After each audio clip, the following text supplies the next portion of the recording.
Olá, meus amigos. Mais uma vez aqui é Aguinaldo Souza, representando a Rescate Consultorias e Treinamento. E hoje eu venho aqui para fazer uma pergunta para você. Você já parou para pensar por que eu não posso executar a manobra de desengasgamento, ou conhecida como manobra de Heimlich, em uma pessoa com obstrução de vias aéreas parcial, aquela que está engasgando, mas ainda está conseguindo tossir? Já pararam para pensar? Se ainda não, vem comigo.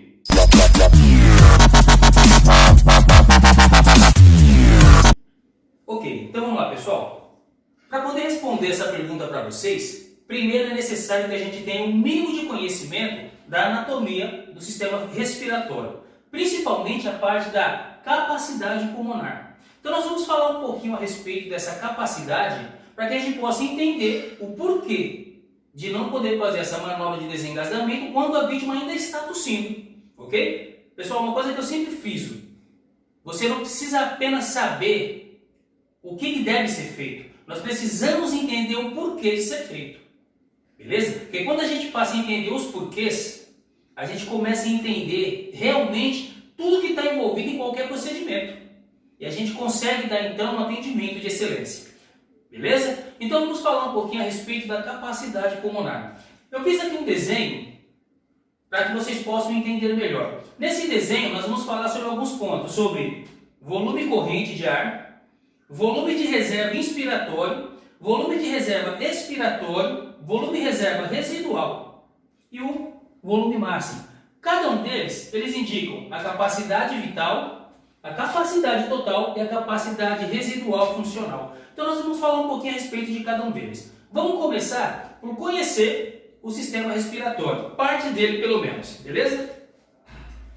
Aqui nós temos a nossa cavidade superior, que é a das fossas nasais, a cavidade oral. Tá? Aqui nós temos a nossa epiglote, um dispositivo que funciona como uma porta. Ela vai fazer o fechamento das vias respiratórias, do trato respiratório, para que o alimento possa descer no trato digestório, para que vá para o estômago, no caso de alimentos e líquidos. Beleza? Aqui nós temos a nossa traqueia, nosso tubo traqueal. Na parte de baixo nós temos aqui uma bifurcaçãozinha que se chama carina, essa parte, que ela vai fazer a divisão da nossa traqueia com nossos brônquios ou com nossos pulmões. Aqui nós temos os pulmões e aqui nós temos a nossa árvore brônquica com nossos brônquios. Beleza até aí? Então vamos lá. O que acontece? Geralmente quando uma pessoa está engasgada, o alimento que desce pela cavidade oral, ele trava entre a epiglote e a parede desse tubo, do nosso tubo, que vai para o trato digestório ou para o ar que vai para o trato respiratório. Então ele acaba travando. Muitas vezes a pessoa fica com abertura parcial, ou seja, ela consegue ter ar porque o ar consegue passar pelo mínimo de abertura que tem. Então nós vamos entender por que não fazer essas compressões nesse estágio, que ainda está a abertura parcial. Beleza? Então vamos lá. Eu consegui fazer esse desenho, fazer essa separação. Aqui eu faço uma divisão do que tem o nosso pulmão, beleza? Aqui no meio é o nosso volume de ar corrente, é quando nós estamos respirando naturalmente. A minha respiração normal, quando estou conversando, quando estou parado, ela vai exatamente isso aqui. Então, a minha respiração normal, ela faz esse ciclo aqui, olha. Ela faz isso, ó. Cada incursão respiratória, ela vai ter 500 ml de ar.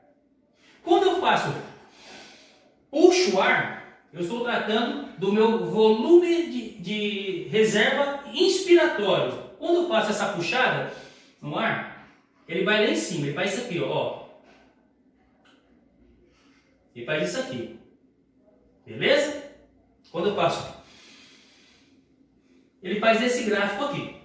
Quando eu solto o ar, todo o ar que eu tenho nos pulmões, ele vai fazer esse movimento aqui, ó, e aqui embaixo, que se chama volume de reserva expiratório. Volume inspiratório, volume expiratório. Chegando novamente no seu ciclo normal. Beleza? Então a minha respiração normal, ela vai fazer meio litro de ar. Eu vou puxar e soltar meio litro de ar. Quando eu faço esse movimento de inspiração, eu estou puxando 3 litros de ar. Ele vai dar 3 litros de ar, desse movimento inspiratório. Quando eu faço o movimento expiratório, eu libero apenas 1.100. Ou seja, 1 litro e 100. 1.100 ml nessa parte aqui. E volto para a minha respiração normal, onde eu vou estar puxando o quê? Meio litro de ar. Fechou? Tá vivo. Vamos lá. Na parte de baixo do meu pulmão, eu tenho o meu diafragma. Beleza?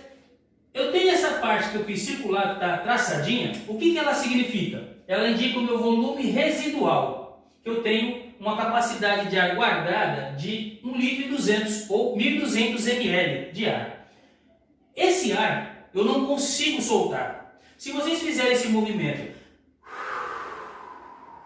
e tentar soltar todo o ar que vocês têm, vocês vão chegar num limite, mas vocês não vão conseguir soltar esse ar que fica guardado no pulmão, porque é um ar residual. Toda vez que você faz a sua respiração, esse ar é trocado, porém você não consegue soltar ele mesmo que você queira. Faça o teste na casa de vocês.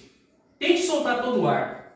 Quando você achar que soltou todo o ar, força para tossir. Vocês vão ver que vocês ainda vão conseguir tossir um pouco mais ainda. Por quê? É esse ar que você está forçando. Você força o diafragma empurra esse ar e você solta esse ar. Para você ver que você consegue. Porém, você ainda não consegue, nem nesse movimento de tosse, soltar todo o ar que você tem dentro, guardado aqui, no volume residual. Fechou? Então, nós temos volume reserva inspiratório, igual a 3 litros. Volume de ar corrente, que é equivalente a 500 ml. Temos o volume reserva de ar expiratório, que equivale a 1 litro e 100, beleza? 1.100 ml, beleza? E temos aqui o volume residual, que equivale a 1.200 ml.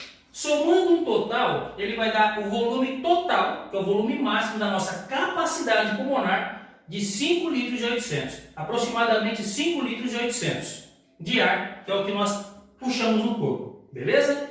Por que então eu não posso fazer aquele movimento? Vamos por parte, vamos lá. Quando eu junto aqui a soma total, volume reserva inspiratório, volume corrente, volume reserva expiratório e volume residual, eu tenho a minha capacidade total, que é a soma desses 3 volumes, desses 4 volumes. Quando eu somo apenas o meu volume residual, meu volume reserva expiratório com volume residual, eu tenho a capacidade residual funcional. Quando eu junto o meu volume reserva inspiratório, volume corrente e volume reserva expiratório, eu tenho minha capacidade vital, que é a capacidade de ar que eu tenho para me manter vivo. Beleza? Pode ver que o volume residual não entra na capacidade vital, porque ele é apenas uma reserva que nós temos. Porém, alguns afirmam que que o nosso organismo guarda oxigênio. O nosso organismo não guarda oxigênio.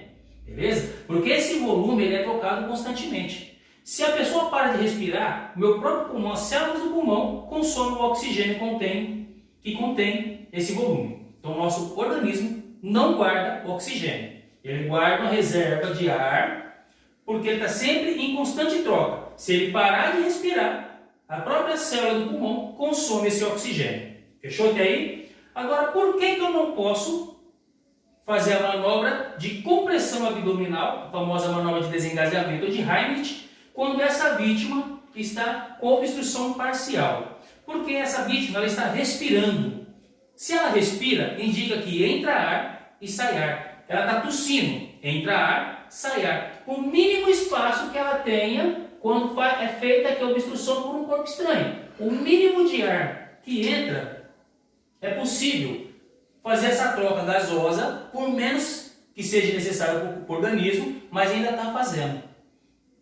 Agora, quando eu começo a fazer essa manobra de Heimlich, ou a manobra de desengasgamento, o que eu estou fazendo? Eu estou pressionando o diafragma para dentro e para cima, para dentro e para cima. Ou seja, eu estou forçando o diafragma a expulsar essa quantidade de ar reserva que essa vítima tem.